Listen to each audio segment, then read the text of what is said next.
ya ikoi ba pa patien ma ka pelen thangwa la bi min he jula tagaw thing pathen mena heche program ni khon ma dala tha ma na ka ne ne mo he nga ta na le te ne hichen sunga hin ngin manen pujuni umpi jingjing wen tuni ni kho hin pi hoina ge da mo thim the hi po ve ta lam ton program go lo ba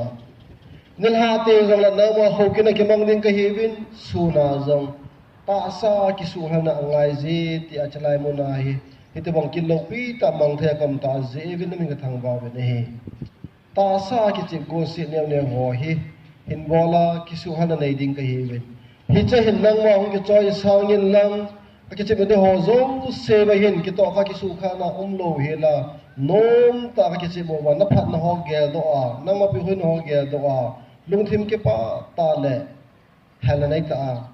par kala che thene ding ben ni pi de ka ma ta be ne he chicken gon ka gon na uwa opening ceremony ka tewin phatom chicken gon ka gon jong he holim na hi lang ipi he jong le ngai lu thu the ho se kom ding ka hewin che na ma nei pi de ka ma ta be ne guest ta hung pang jin ja mong pang ho zo si ja na min ka thang ba be ne he che ka bon chawin na phat thena chen nei pi wen lang kin ho put ke ta ka cha la uwa he che kin ni ka chai uwa ke che bor se kan bol wa thanom ta pan khala wa nil ha lam ting zong la na ho in thing muna kin ho hoi ta ka nei uwa he che nei pi hui na khang tha te ke le khom na ki phu da ni ko man te ho wi na lo bi na man a he thena dingin nei pan pi de wa nang ma ko na kang gel ha no wa kin gon te ho zo se na na la chan nang ma ko na hil bha la he chan chan nei pi hui na khang ka ka kilian kapakayo Jesu Krista min na pa ta zo KMC ka pha chan pa me pa ga ben te Youth Secretary pa in tu ni phar ho han lo na hin ni pi zevin chu ma chi pa thu kam bi thang ni ka se he ten flag hosting ila nei du hin ho bu ga chairman le gambi chairman pa zau na flag hi in ten de bun win tim na he ni flag hun ki ten de bu de hin e bon win za na ga sa na ka chung so ke ke Kampi chairman ko alai ko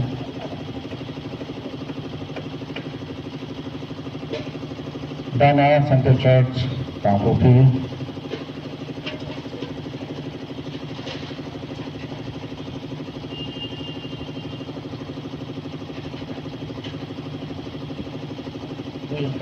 Abana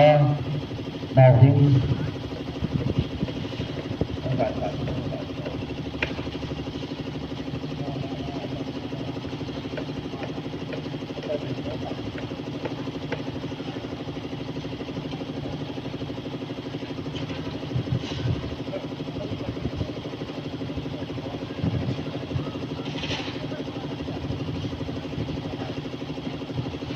Abana Kathemang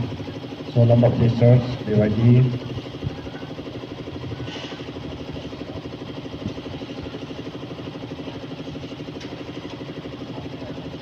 Abana Baptist Baptist Church BYD Chairman Hayang Langa Chu Yum Tai Tai Be Tai Fa me sa ga ben mu jin tau tau ke tau tau ke tau ma che len tau ke tau ke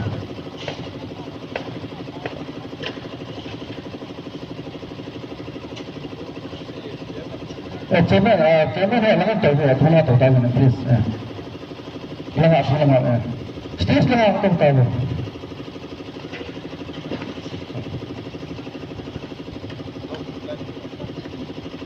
Secretary है executive board से तो कैसा भी कि देहन अमन है इन्हें chairman का ले जेबिन chairman हो पैसे का तो जेबिन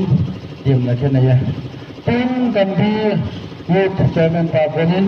लेना तो सही ले presentation part पे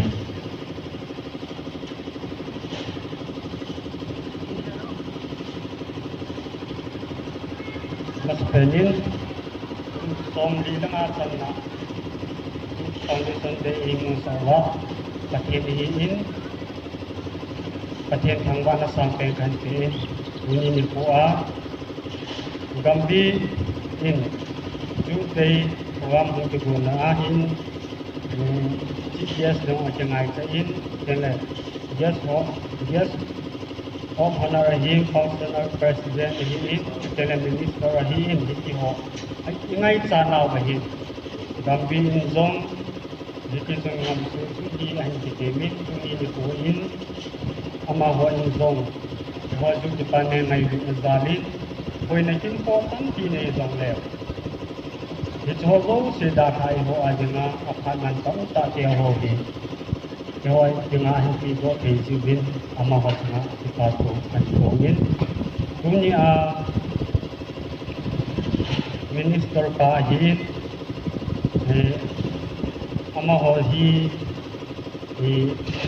kineu ko na hi login amin ho dong ki ho hi a hello dong ka tam din ki zu amin ho dong hi phone ka ting tiang la pahin phone phone hi pakai mina hin din ki wa ki hon dong ki pi leo ka khan ti ju tu hong hin tin ama sa penin punya minister reverend ngamneu how ki ju secretary KBC in din ki la committee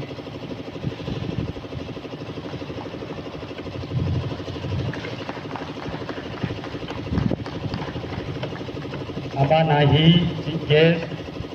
Dr. Selen Kau Hauki Principal Kangui Christian College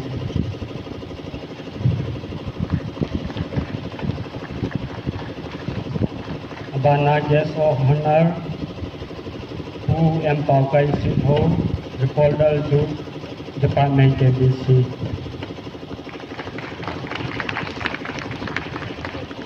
Abani Functional President who Pongam Hoki President to Department KBC.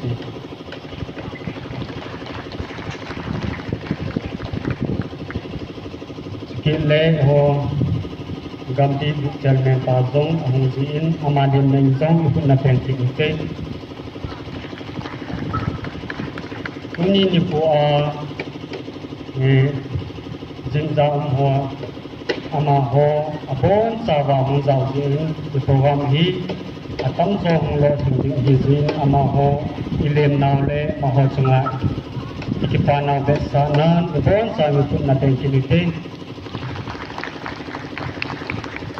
kena pha san chu hin tin bor til ma le pakai be ki ngai dam ti Nampu Chairman welcome speech representation and present Raja Patu Sejagun Betul punya tinggona untuk hodo sesuatu kita tu sejagun tu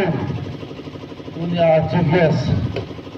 Evangelist Dr. Kakap Hokip Principal Kangui College Kangui Christian College ama in itu pun ada yang mendapat sumber ama ini kat sini.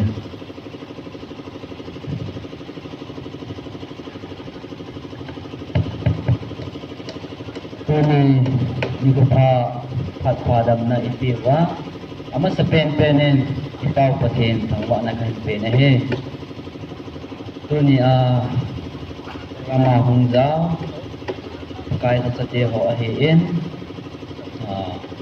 Functional President, Guest of Honor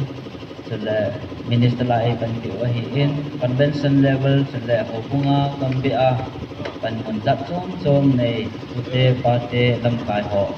sila mga bulhang pangdong ang lai ho daw si kay mato sila Kangui Christian College menin kangay lutnaw salam kay tiwe ipaw men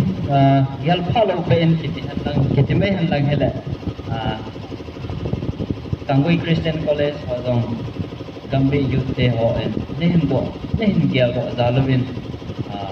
ibatu kahin pomawin college lang ako nin kay kahiin sila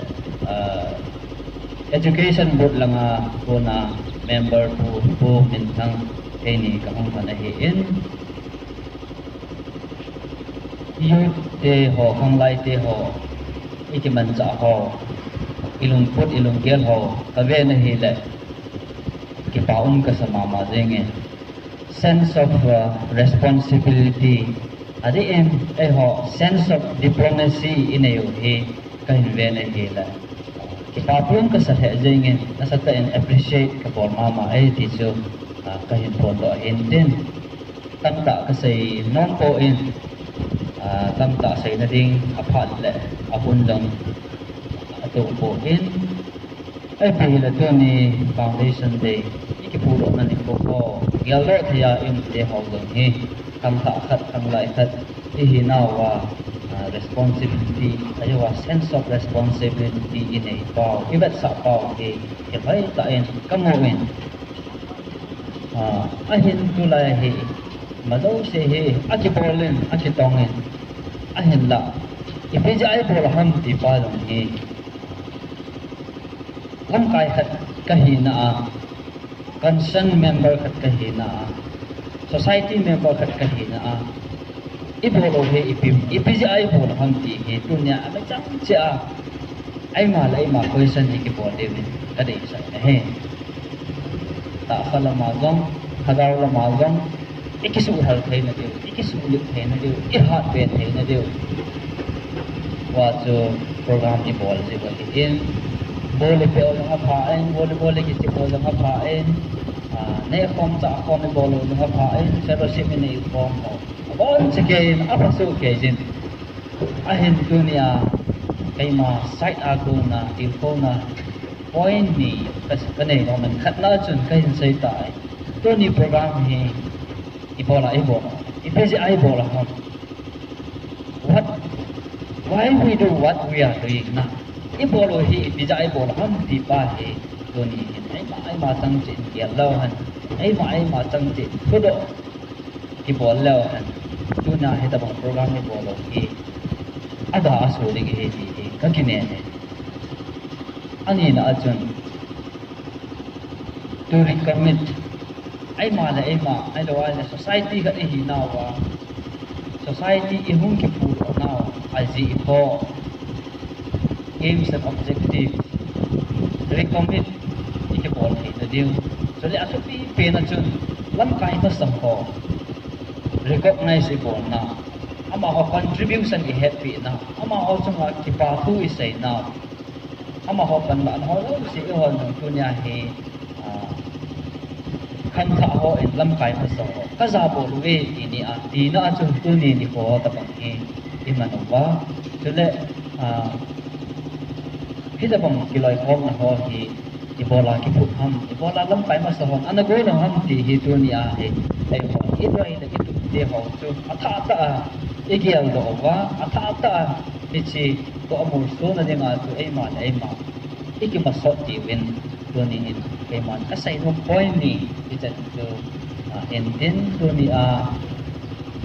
iki chip na ding ong han lang program bon te ho lo se he hilong to ta anom thei lang a hai thei lang a pat thei lang ma lo ding ta ai man thei na ding wen lam pai ho yan lang member ho bon sa wen pa thei ta thei ko han lang program te ho he lo ta na I ta han ka sai no me ka ke pai Tuni suges buakona tu thona ho ida the zevin so je pa tu se zevin ten yes of honor so po kaya konin phat som khat til khona ma kai tin te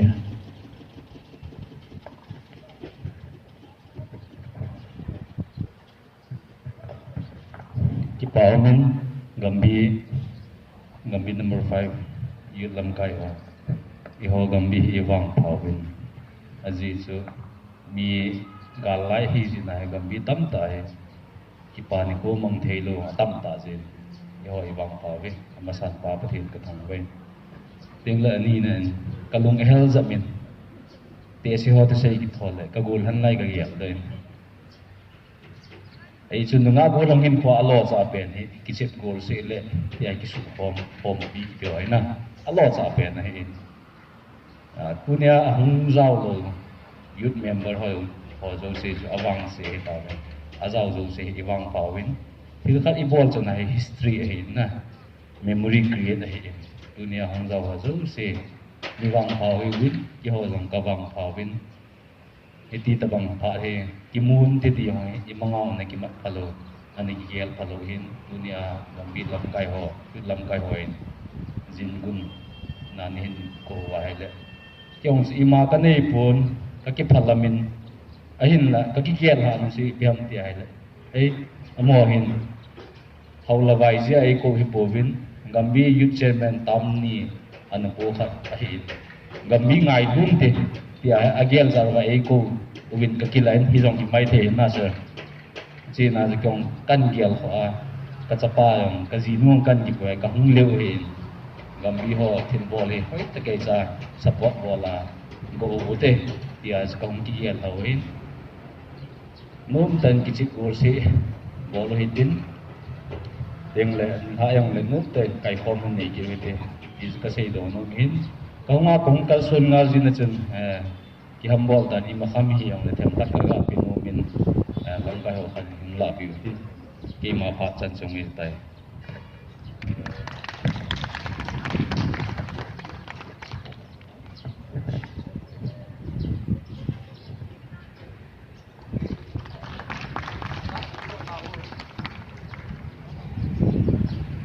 Guest of honor, Sir Balkai, Sumaki Patu, Sir Vivin, then I sung me, Abona, I present them as Sumaki Patu is taken away. Miss Madam, I know lang at Tabata. Walang amata, Miss. Okay. Ay, wala mo yung lang at Tabata yan na. Doon, Councilor President, adagin eho tutu Youth Department KBCR President APOPO part 8 ko na din paling apigis.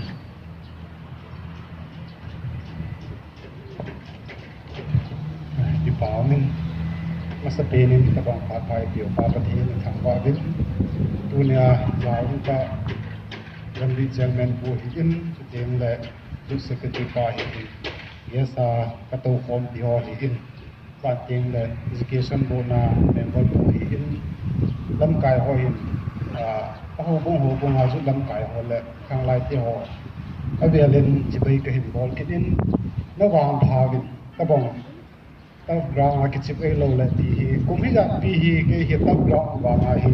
ka chut lut na hi tu hi athum bai na am hi ting hen pe wang ka pe kha nai lo we ke chu hin din ke pa men amasanga te nin jon ja ram ka sei ta in ke pa ma ma ji gin ke ji hin hi mayo se hi awang pha na hi pan tin la lam kai ho yong chu ki bung nan tin kum nga ham bo ki nei ta be kum nga ham ki nei wang wa hi jubli man na ding kum thum ham bo ki gu deu hi in ichen ege u ham ege u yong la ke pa men ege na hi ba yong le chi foundation di ki chai le hoi ta policy program ege gu deu bin gam bi ju chairman ho le au bu nga ho na so winner he han lang song ding han lang funding anh cái cuộc chiến nó cuộc sau rồi là cái bảo mình nó cuộc lâu rồi là na cho hiện cái thu dòng hi phát khẩn lại không phải thâu tiếng nghe thì chú thung na cái này hi thì chỉ cả vang cho mi ra tham khẩn vang cho là nó pi là của society cho yêu tiêu hi ngay này hi na thì chú sister là father cái cuộc ngal lâu rồi là chúng chiong chú thâu cái hi in cái bảo mình cái ông này hiện cái bảo hi cái bảo mà riêng in ở đây lên thì ta bảo họ hi tiếng là gan thei ha sa jong he ki ya lo jeng en abanin ke paum chu ke ma prai wana gambi ju lam kai ho hi ning kum ha sa ta gan thi ta kum len lu nen jong ne hung bil bin pu su men jong kum le pai ta ku ben jong ne hung da lut ke nei la cha hi su mil thei lo hi in fa ding a chu amo na bol chu gambi ju jo sin a bol he tai ta ki lai tai a len chung chi ba ki pa to pen thung kinin tu ni thu cha ha sei le hin boy in sport cồn ai lâu là cái khăn cồn anh nè cồn họ hiện thu hà sẽ ra là hiện na mi nó ta cái ngồi gì chứ chứ open agias cái cổ hiện đang cái lâu thì envelope cái hai cái gì chứ ama salam cái tên này gas tên này nó sẽ cho copy paste board gì mà thì thu hà cho zo tiếng là cái chip tiếng first play hiện chỉ table ý nghĩa là gì nghĩa giống cái nghĩa là gì chứ không lo thằng sale cái nó vàng phải in dòng cái lẽ làว่า bu dòng này pe pe đều cái form nó này pe pe kit điều hiện gì hiện do nó cái chip tiêu dòng lẽ làm cái nó sẽ ngay bên trong azu khát ra cho azu lu đến ngay hiện foundation de sport hi ta là cái số mà cái mà bị gì gambia ai trong khát bana cái ngày lúc này hi số là cái lại cái thì vào việc là tiền là cái hiện các bạn gambia convention department na tip num ki chei le convention langa hong ki bong thil zo si jong tha da tu to ding tham ding han lang to ding han lang ta mai han la sa jong le thanom ta ปันเดียวฮีเสมาบังวินลำไก่ฮีจะฮีมโหลากินทูฮีอินในจงคุมสกิดซีฮีตาอินอุปฮีอากิลำไก่เบลบูจีอัจจุที่ตาฮีกินข้อไม่จีจนพัดขัดติงเลยข้างไลน์นี่หินดาลาเดียวจีจนกิซีฮีดินถ้าซีฮีดินวิ่งจงท่านตานปองเป็นหลังอากิจิมจงท่านตานเก็บไว้ก็กิจิบฮีอินตะลอยกับไปอีบัดฮีอินดิสปลินนี่ตากิจิมก็ฮีฮิจีฮีarea sport ai pu in jut de foundation ai in tibo gel bin lang zo te ding na tiwala na ki su kha diu ban ting la nu mo hang ding ji chun chen chu hin te na ban ting la ip na nu chu lam kai han ki chi ka ding a flag na ki si bu na to kha hin tin na akit ting la convention flag khat pa ho mangu hitin hoi ta na chi pi hitin tu ka mai ding la chu kho pu na emergency me si choi ho emergency hi ji dinจนติดมันโน้มเห็นเป็นใส่ลิงจงเลยอันนั้นใส่กิดหิวเต็นไอ้ที่โจฮิไลมันน่ะยิ่งโมหินกาลกาหิเลยในไทยดาวเป็นมันในไทยน้อมอย่างเลยจนอีกสินเดียวเห็นเต็มก็ขอเลยจะป้าหิห้อยละงาปัดทำเตียวในใส่ไม่เที่ยวหินอีกสินเดียวอีกมูเจียงเดียวอีกต่อฟอมเดียวอีกสาฟอมเดียวอีกหน้าฟอมเดียวอีกเลี้ยฟอมเดียวอีกเดลฟอมเดียวเห็นเต็มจีเห็นจะป้ามาเจียงเห็นแก้วดอกโอ้กิตาหิอีกแก้วดอกฟอมมาเลยถ้าลุกจงอมินมีเฮียมหินะขัดละขัดจงกิติลเข้าตัวนะฮิจิจุนเสมาบังวินดังปนตัวกันจิบตากิจิบหัวน้องสากิสุดเดียวจิจุนเตียนห้อยตันกิดิมคีมินมิลหะยังละโปรแกรมมีเดียวตินนะเกี่ยวดอกคนนั้นกิจิมวยเตียนเบียลินจะป่าทุกเป็นพงกิดินฮิจิจุนลำกายหอเห็นโจจุนเชียนแมนปันอินตรงนั้นลำกายปูนักกิจิบจิมติมกิจุก็กิจิบเจกันติละมาฮิกุมทนุกเหล่าด้านเห็นกิจิบลำฮีจีเห็นมาจงเฮถ้าล้มพลังถ้าด่าจงแหละตูนี่สุดนัดตัวห้ามดึงได้ในจัดเชียนแมนบูลำไก่บอกช่วยบุบีจีจนลำไก่ขัดเป็นอันบล็อกเองสั่งบินลังจีสุเกมาผัดจงดี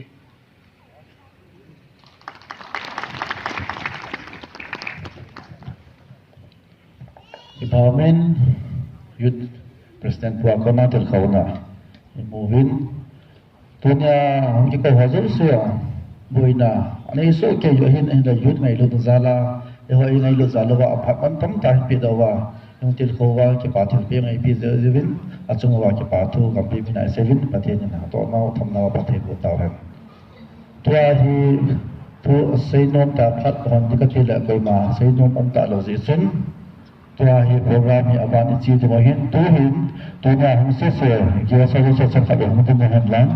Betul lah, chairman sesi sekali hari itu lima kila rutin. Oh kila asal lah. Kila itu eksekutif yang saya tahu kila kita tu, sekitar saya tengah mungkin saya mana kila tu.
Committee, langkahan volunteer ini juga tim kesalahan mengenai kendali volunteer itu mesti guna.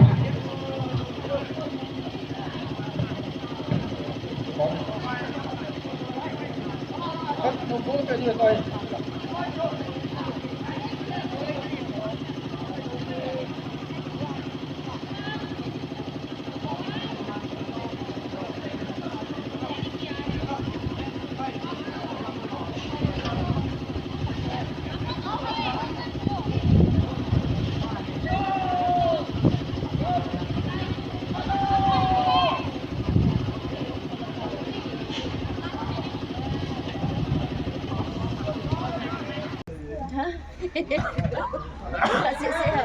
ni. Yang aku sikit try. Goal detonated, out point.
In Thanam Donsala Padine, Sangna 5:15 le, Hotel Lina, 5:30 le, program ki pachak hi.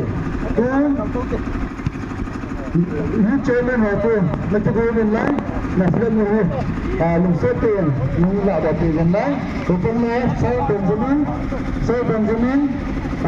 please, naga ho, kita nak tahu nak dengan ni dah siap. Ama hotelin, chairman hoto, Lumsoten hami lang Naslan ho. I'm going to be right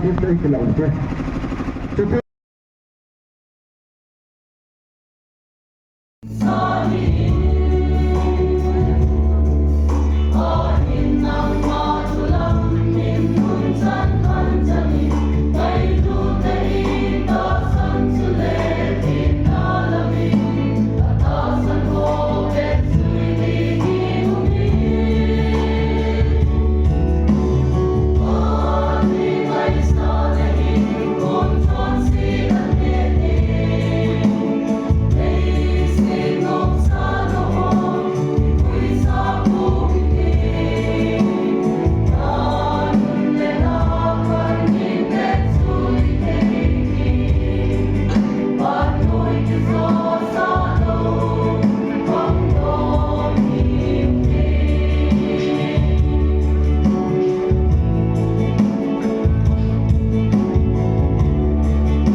Achui masabo kagaw ni pela muma kagaw ge bai pakai nang ma ang su ki pa le thanu te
ปะเทียนตะสนนายซิ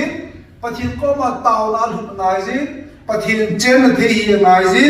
ติงเลตะสเลทกาวาปะกายอุมตินายเลปะเทียนโหโซนไอจันดิงฮีติจอมใจละเสยโดนมันนะปะเทียนบ่จาวดิงปะเตบุปิงเตียนตาวเห็นมังมันจะใส่ของที่ต่อเส้นพอรู้สึกซึ่งจะปาทุกกับพิธีที่นำสเปรย์กินสิ่งนี้ My soul, I give you full control. Wherever you may be, I will follow. I have made the choice to listen for your voice. Wherever you may be, I will go. Shepherd of my soul, shepherd of my soul.I give you full control. Wherever you may be, I will follow. I have made the choice to listen for your voice. Wherever you may be, I will go. Be it in a quiet pasture or by a gentle stream.The shepherd of my soul is by my side. Should I face a mighty mountain or a valley dark and deep, the shepherd of my soul will be my guide. Shepherd of my soul, I give you full control.Choice to listen for your voice.